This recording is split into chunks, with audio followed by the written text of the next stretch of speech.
नमस्कार शेतकरी बंधूंनो, मी ज्ञानेश्वर चिकणे. आज आहे 5 मार्च 2026. तर राज्यामध्ये येणाऱ्या काही दिवसामध्ये पाऊस पण येणार आहे. आपण ह्याची पूर्वकल्पना तुम्हाला 3 महिन्यापूर्वी दिलेली आणि तो पावसाचा कालावधीपासून 4 महिने अगोदर सांगितले होते त्यावेळेस देखील. आणि तो पाऊस हा किती दिवस पडणार आहे आणि कोणत्या भागामध्ये पडणार आहे हे आपण अंदाजामध्ये सांगणार आहोत. आणि तुम्हाला जर सांगायचं म्हणजे आपल्याला बऱ्याच कमेंट आले होते काल कोणत्या भागामध्ये पाऊस पडणार, आणि पाऊस हा 25 तारखेपासून सुरू होणार आहे. आपल्या राज्यामध्ये 25 तारखेपासून पाऊस सुरू होणार. तर तो पाऊस हा राज्याच्या बऱ्याच भागामध्ये पडणार आहे आणि तो किती दिवस पडणार आपण हे सांगणार आहोत. आणि तोपर्यंत तुम्ही हा अंदाज पाहत राहा.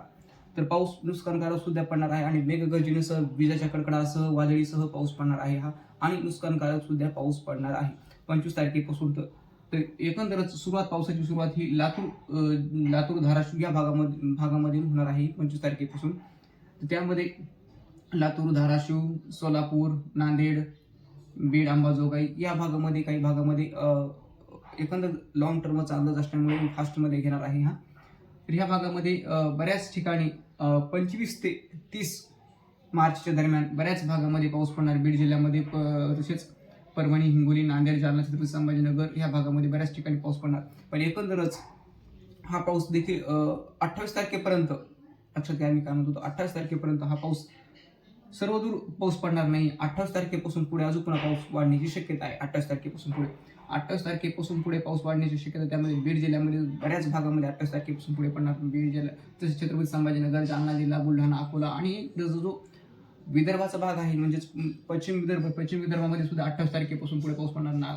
आणि नागपूर विभागामध्ये देखील 25 तारखेपासून पावसाची शक्यता नागपूर विभागामध्ये. एकंदरच पाहिलं तर पूर्व दक्षिण आणि उत्तर महाराष्ट्रामध्ये 25 तारखेपासून सुरुवात झालेली पावसाला ही एकंदरच कमी अधिक प्रमाणामध्ये 1-2 दिवस मध्ये पाऊस स्टॉप सुद्धा होणार, बंद सुद्धा होईल. 1 ते 2 दिवस सुद्धा मध्ये बंद पडू शकतो पाऊस. 2 ते 3 दिवस सुद्धा वातावरण अत्यंत पावसाचं कमी राहील. परत अजून पावसाचे वातावरण तयार होईल.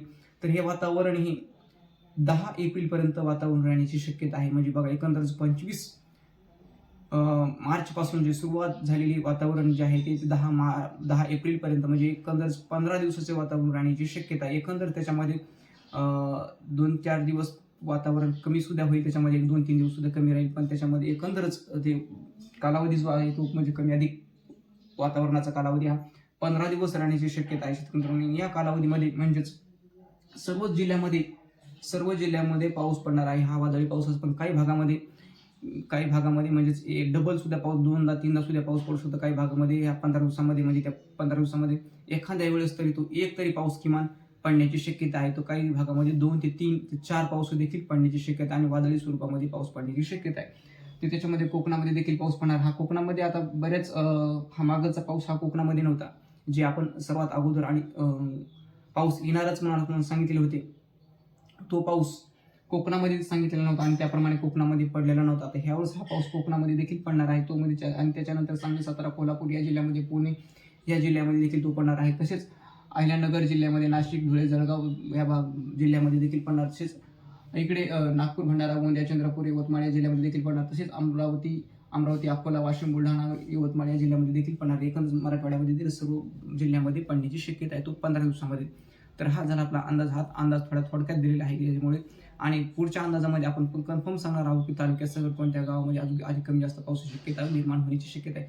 तर पहा, आपण हा 4 महिन्यापूर्वी दिलेला अंदाज होता. इथून मागचे 3 महिन्यापूर्वी आणि येणारा पावसाचा कालावधी जो आहे तो त्याच्यापर्यंत म्हणजेच 4 महिन्यामध्ये अगोदर दिलेला होता की तो सर्वात मोठ्या पावसाची शक्यता आहे आणि त्याप्रमाणे पाऊस आता येण्याची पण शक्यता आहे. तर हा झाला आपला अंदाज. तर आपल्या चॅनलला म्हणजेच माऊली चिकणे हवामान अंदाज या यूट्यूब चॅनलला तुम्ही सबस्क्राईब जर केली नसेल तर सबस्क्राईब करा, जेणेकरून तुम्हाला माझे अंदाज अचूक असतात.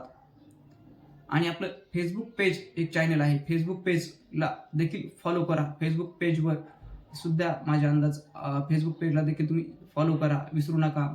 आणि अंदाज देखील शेअर करण्यास विसरू नका. आपल्या मित्रांना, गावातील ग्रुपना देखील शेअर करण्यास विसरू नका. माझे अंदाज हे अचूक असतात आणि अगोदर असतात सर्वात. आणि हा झाला आपला अंदाज. धन्यवाद.